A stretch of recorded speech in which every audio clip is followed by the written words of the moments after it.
What's up, Dream Team family? It's Wednesday. We're so excited preparing for this Sunday, June 1st, Baptism Sunday. It's also the first Sunday of the month, and you know what that means. Wear a Dream Team shirt. It can be your Red Serve shirt or a different shirt like this one.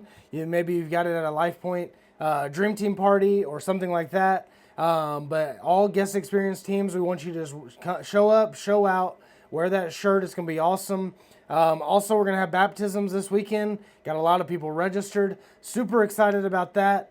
If y'all could just help accommodate with anything that we have going on, I just really appreciate it.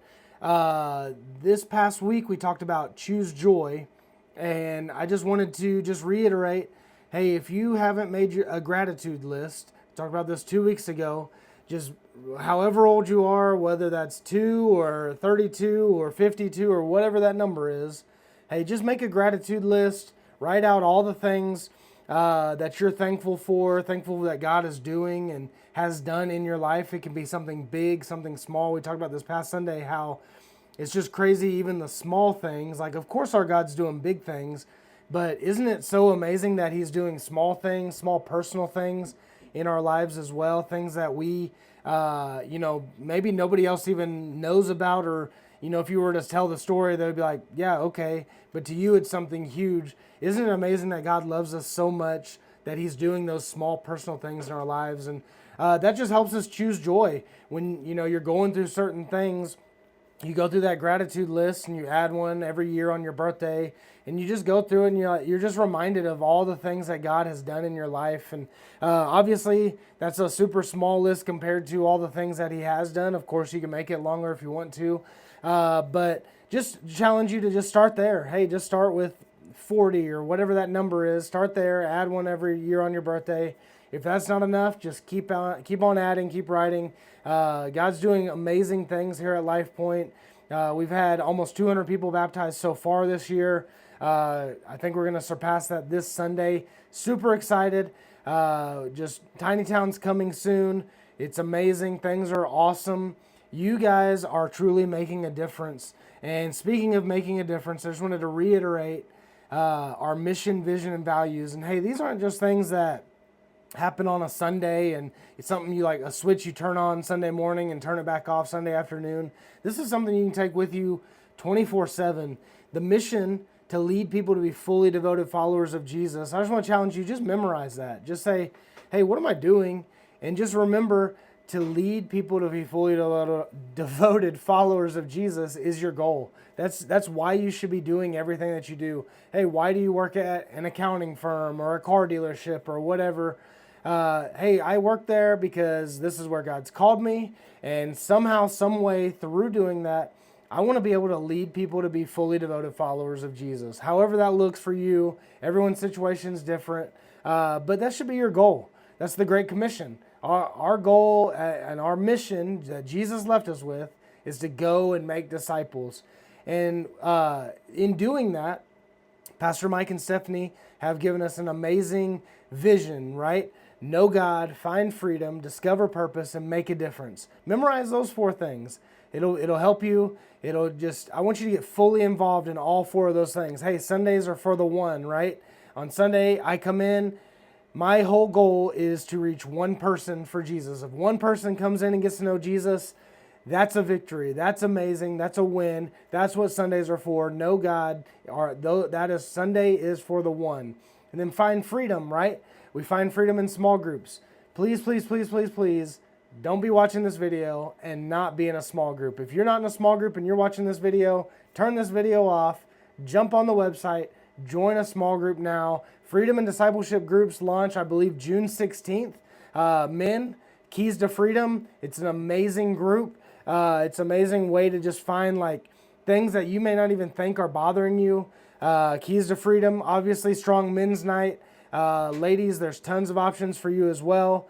We've got Alpha, we've got Rooted, we've got all kinds of things. Divorce Care, Grief Share, all the things.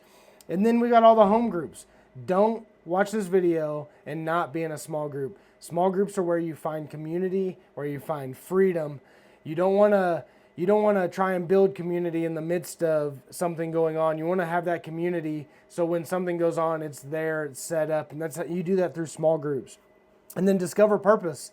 Hey, we can't do the mission without you discovering and living out your purpose. Mark Green from Hobby Lobby said, if you're not living out your purpose, we all lose. And I believe that wholeheartedly. We're all part of the body of Christ. We all play a different role, some more prevalent than others, some more behind the scenes, and that's okay.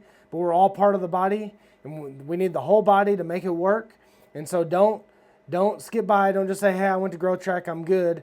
Live out your purpose.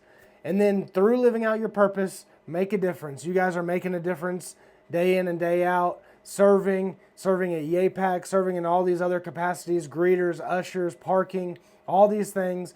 Continue making a difference. Make a difference in other people's lives. By doing those 4 things, hey, we're going to lead more people to be fully devoted followers of Jesus. And then in doing that, how we do those things, the way we operate, what that looks like to each and every one of us is our core values. There's 7 of them, right? Remember, forgot them. Just kidding. Love God, love people, develop leaders, choose joy, pursue excellence, grow intentionally, and give generously. We've talked about 5 of them. We kind of talked about choose joy. We're going to talk about it a little bit more here in just a second. But we're 5/7 of the way there, right?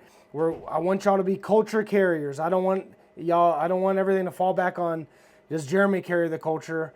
I want to carry the culture, but I want you to carry it just as much, if not more than I do. I want everyone to be culture carriers. I want you to be subject matter experts of the greeter team, the coffee team, Dream Team Serve, all the other teams. Don't know why my brain is blanking. The auditorium refresh team. I want you to be a subject matter expert. And in doing that, when people ask you things, hey, what does this look like? More than likely the answer is going to be, hey, we love God, we love people. Hey, what does it mean to do this? We develop leaders, we pursue excellence. Hey, how should you choose joy? I've got this time, talent, treasure. You give generously. Hey, I feel like I'm a little stagnant. Hey, let's grow intentionally. Let's find intentional ways to grow together. We do that through the mission, vision, and our values. And in learning those and memorizing them and living them out, we are accomplishing that mission. We're leading more people to be fully devoted followers of Jesus. And that's truly the heart of me. That's the heart, obviously, of Pastor Mike and Stephanie. That's been our mission, vision, and values since they came here and established them. So I want that to be your heart too. I think that it's going to be super powerful if all of us align with that. We're in a year of movement and multiplication. Tiny Town's coming. I pray that you're praying for that, whether you're going there, whether you're staying here, whether you're going to Austin Peay, whatever God is leading you to do, still pray for Tiny Town. Tiny Town's coming. Hey, let's continue to give. Don't be shy. Let God stretch you. Let God use you. What we give here, there's an eternal return on investment. There's an EROI, right? There's an eternal return. So if you are giving and you may think it's little, that can in return save someone for the kingdom, right? And so let's jump into choosing joy. And it's just real simple. We talked about it this past Sunday. But if you weren't able to watch it, or you maybe you weren't listening, as some of you may do, I just look at those 2 words. The first one's a choice, right? You have to realize that choosing joy, first and foremost, comes from making a choice. And that first choice isn't just spinning a wheel and landing on a certain emotion or feeling or vibe or whatever you want to call it. That first choice is choosing Jesus. If you haven't chose Jesus, then you'll never be able to choose joy. We have to choose Jesus. We have to follow him. We have to do what he says. And we have to make that choice. And in doing that, then we can choose to be joyful. Romans 12:2 says, do not be conformed to this world, but be transformed by the renewal of your mind, that by testing you may discern what is the will of God, what is good and acceptable and perfect. Hey, our brains are wired to just believe whatever it's taking in. Science has proven that it builds essentially ditches And so if you're telling yourself every day this truth or this or that, or you're a victim, or you're allowed to, or whatever the world is telling you, and you're telling yourself that over and over and over again, your brain starts to believe that. And it takes the path of least resistance. Every day we have to wake up, we have to transform our minds. We have to have that renewal of our minds. We have to choose Jesus. We have to put Jesus on. We have to choose joy. And you have to wake up and say, hey, whatever God's got for me today, I'm choosing joy through it. And then the second part, that word joy, this is just something I've been thinking about, talking to several people about. James 1:2, one of the most popular verses about joy. Count it all joy, my brothers, when you meet trials of various kinds, for you know that the testing of your faith produces steadfastness. And let steadfastness have its full effect, and that you may be perfect and complete, lacking in nothing. Hey, James is talking to these pastors and preachers that were scattered all over the place because of martyrdom and these sufferings they were going through. And they're going through the scariest, toughest parts of their lives, just like you might be doing that right now. And James challenges them saying, hey, count it all joy. Some versions say consider joy. I just want to ask you, just as you're choosing, as you're making this choice, I want to ask you, hey, why did he say joy? Why, instead of any of the other fruits of the Spirit, instead of gentleness, peace, love, self-control, kindness, patience, instead of any of the other fruits of the Spirit, why did he say joy? Why count it all joy? And I'll share that next week, this coming Sunday in the huddle. I'll share why I think personally. I don't know if it's necessarily the correct answer, but where the Lord has kind of showed me what, in my perspective, why he would say that above the other ones. But just as you're wrestling with that, as you're choosing joy in the midst of trials and tribulations, as you're making that choice, just think, hey, why joy? Ask God, hey, why joy? I don't want to feel joy, but ask him, hey, why joy? He can handle it. He can handle you asking that.